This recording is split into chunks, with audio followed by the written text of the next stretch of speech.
पहली बार 70 सालों में पहली बार ऐसा हुआ कि डीजल पेट्रोल से आगे बढ़ गया, आत्मनिर्भर हो गया। पहले नीचे चल रहा था। जो प्रधानमंत्री जी बार बार बहुत हुआ महंगाई की मार, अब की बार भाजपा सरकार पेट्रोलियम पदार्थों पर बढ़े हुए दामों पर शाहनवाज हुसैन, प्रकाश जावड़ेकर, खुद प्रधानमंत्री जी, स्मृति ईरानी जी चूड़ियाँ भेजा करती थी।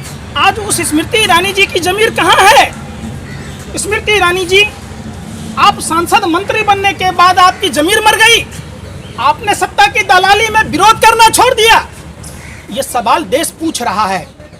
जब कोरोना जैसे आपदा में पूरा विश्व में पेट्रोलियम पदार्थों के दाम कम रहे, ये जीडीपी का मतलब समझते हैं। G for gas, P for petrol और डी फॉर डीजल। जीडीपी बढ़ा रहा है। इस आपदा के समय में पाकिस्तान जैसे देश 30 रुपये प्रति लीटर पेट्रोल के दाम कम किया। जो ये हिंदू मुसलमान भारत पाकिस्तान की बात करते थे, चाइना की बात करते थे, ये कहते हैं मैं 18 घंटे जागता हूँ तो नेपाल का अंत हो जाता है, पाकिस्तान का अंत होता है, पूर्वी लद्दाख में गलवान घाटी का अंत होता है। जो प्रधानमंत्री जी आंखें दिखानों की बात करते थे, 56 इंची सीना की बात करते थे, वो प्रधानमंत्री जी चुप और मौन क्यों हैं? देश की जनता ने आपको लीडर चुना है, डीलर नहीं चुना है। देश को बताना होगा। आपने पत्नी छोड़ी, किसी छोड़ी तो छोड़ी, आपने खुददारी छोड़ी तो छोड़ी। हमने कुछ कहा? ये देश की जमीन थी, आपने इसको क्यों छोड़ी? ये बताना होगा।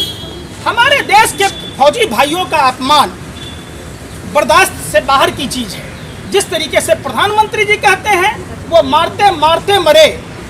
हमारे देश के वीर सपूत मारते मारते मरे नहीं, वो सरहदों की रक्षा के लिए अपनी जान की बाजी लगाकर भारत माँ की सरहदों के बचाने के लिए शहीद हुए। प्रधानमंत्री जी से पूछना चाहता हूँ, जब भी आदेश में आप देखेंगे अक्षरधाम, पुलवामा या पठानकोट, उरी, जब चुनाव का तारीख होता है तभी कोई घटना क्यों होती है? देश पूछ रहा है प्रधानमंत्री जी। पुलवामा कांड में डीएसपी देवेंद्र सिंह का उस समय पदस्थापित होना, वही डीएसपी देवेंद्र सिंह जब नोटबंदी के बाद आतंकवादियों की कमर टूटने की बात करने वाले प्रधानमंत्री जी, जब डीएसपी देवेंद्र सिंह 12 लाख रुपया लेकर आतंकवादी दिल्ली ला रहा होता है, दिल्ली चुनाव के समय अगर लाने में कामयाब होता तो दूसरी घटना हो सकती थी। दिल्ली पुलिस की स्पेशल सेल उस पर एफआईआर दर्ज नहीं कर पाई, उसको जमानत दे दी गई। वो कार का पता नहीं चला, वो कार किसकी थी जिस कार में 300 किलो आरडीएक्स था। शहीद मृतक के परिवारों के आश्रितों को आज तक मुआवजा नहीं दिया गया। आपकी नीति के अनुसार उन शहीद के मृतक आश्रित के परिवारों को पेंशन नहीं दिया जा रहा है। आपने सेना के सहायता वीर कोष में 258 करोड़ रुपए मांगे थे, आपने एक कौड़ी नहीं दी। आज उन सेना के शहीद मृतक के परिवार कोई सब्जी बेच रहे हैं, कोई दूध बेच रहे हैं। अजीब सी विडंबना है। 56 इंची की सरकार देश में सरहदों की हिफाजत करने वाले भारत माँ के वीर सपूतों की सुधी नहीं लेता है, किसानों की सुधी नहीं लेता है, मजदूरों की, छात्रों की नहीं लेता है। तो क्या आप सिर्फ विधायक खरीदने, देश में चुनाव कराने, जामिया जेएनयू के छात्रों को प्रताड़ित करने के लिए प्रधानमंत्री जी सीए, एनआरसी, एनपीआर के जरिए पूरे देश के आवाम को कागज दिखाने की बात करते हैं? तो आज प्रधानमंत्री जी जब पीएम केयर फंड में पैसा आया तो आप कागज क्यों नहीं दिखाते? जब कोरोना महामारी और सेना पर तनाव के बावजूद प्रधानमंत्री जी और तरीपार गृह मंत्री जी रैली पर रैली करते जा रहे, ये पैसे की आपकी पैतृक संपत्ति है, देश को बताना होगा। जब पूर्ववर्ती सरकार मनमोहन सिंह जी की सरकार में आप कहते थे कि दिल्ली सरकार की नाकामी के कारण पेट्रोलियम पदार्थ के दाम बढ़ रहे, तो आज किसकी नाकामी है?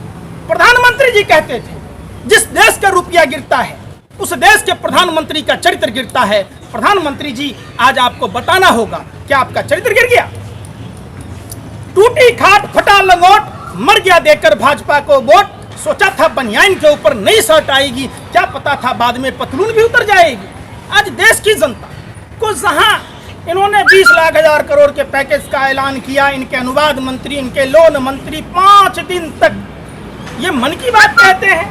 मन की बात अपनी पत्नी से किया जाता है, आपके मनगढ़ंत बात। देश ने प्रधानमंत्री चुना है, प्रधानमंत्री नहीं चुना, देश ने लीडर के तौर पर चुना। आप इमेज मंत्री बनने की कोशिश करते हैं, बताना होगा। प्रधानमंत्री जी, आपने चाइना को ब्रह्मास्त्र दे दिया। आपने कहा कि चाइना हमारी 1 इंच भूमि पर न था, न उसके कब्जे में है, तो बताना होगा। 20 जो भारत माँ के वीर सपूत शहीद हुए, वो कैसे हुए, उनको निहत्थे किसने भेजा? 78 भारत माँ के वीर सपूत घायल हुए, कैसे हुए? 10 एक अभिनंदन के रिहाई पर पूरे देश में इस तरीके का माहौल क्रिएट किया जाता है देश के दलाल मीडिया के पत्रकारों के द्वारा। तो आज जो 10 हमारे भारत माँ के वीर सपूत रिहा किया गया, तो क्या उनके बारे में प्रधानमंत्री जी के पास टाइम नहीं है? भाजपा के तमाम नेता हथनी के मरने पर ट्वीट करते हैं, संवेदना व्यक्त करते हैं, सुशांत सिंह के सुसाइड पर ट्वीट करते हैं। तो भारत माँ के वीर सपूत जो शहीद हुए, क्या प्रधानमंत्री जी आपके पास टाइम नहीं था? आप तो चले थे रुपया को डॉलर के बराबर करने, आपने पेट्रोल डीजल को बराबर कर दिया।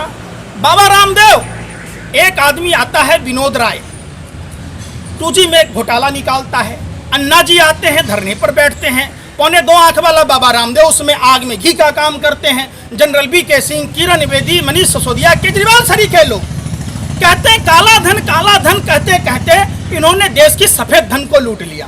काला धन का इतना अंबार है कि यहाँ से स्वर्ग तक, आसमान तक अगर सीढ़ी बनाई जाए तो आप चढ़ के 500 के गड्डी पर उतर सकते हैं। कहाँ है पैसा? कोरोना महामारी में 68,607 करोड़ रुपए बट्टे में डाले गए, अकेला बाबा के रामदेव के पैसे डाले गए। अब कोरोना की दवाई बनाने की बात, इम्यूनिटी बूस्टर के रूप में आपने लाइसेंस लिया सर्दी खांसी बुखार का, और आपने देश की जनता कोरोनिल का नाम देके ऐड कराया।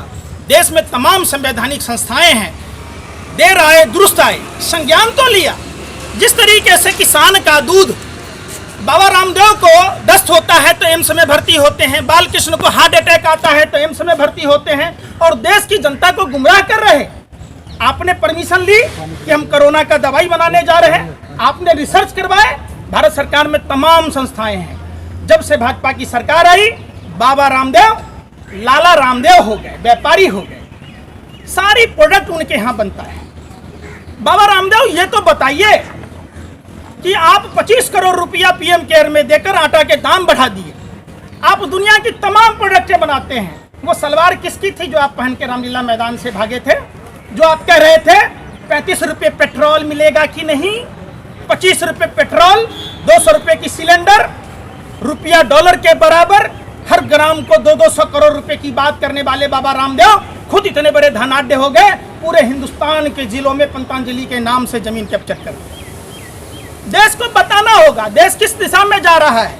घर फूटे गमार लूटे, देश में जो लोग अमन भाईचारा समाप्त कर देश को लूटने का काम कर रहे हैं, उन सभी लोगों को बताना चाहते हैं, हिंदू अगर दिल है तो धड़कन मुसलमान होगा। हम सब मजबूत रहें, मजबूत हमारा हिंदुस्तान होगा।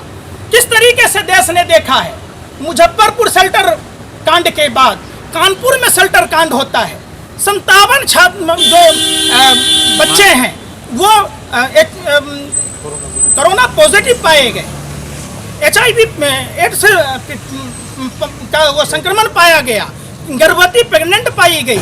ये देश को बताना होगा। ये देश सभी जाति सभी धर्म के लोगों का है। ये देश अमन और भाईचारे से चलेगा।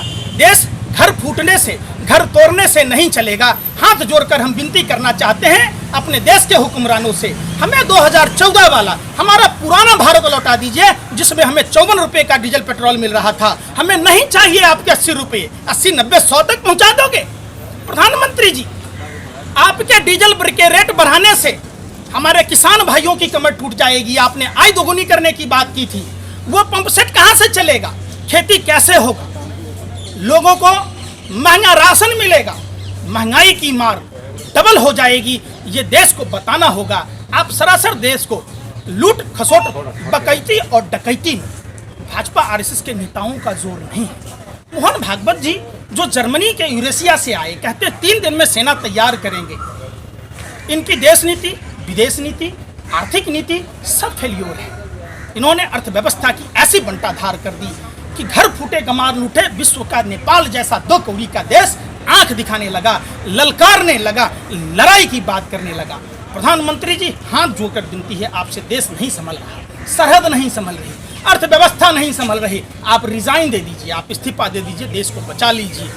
देश 22 विधायकों की नीलामी और ट्रंप की गुलामी ने देश का पट्टा बिठा दिया। जय हिंद, जय भारत।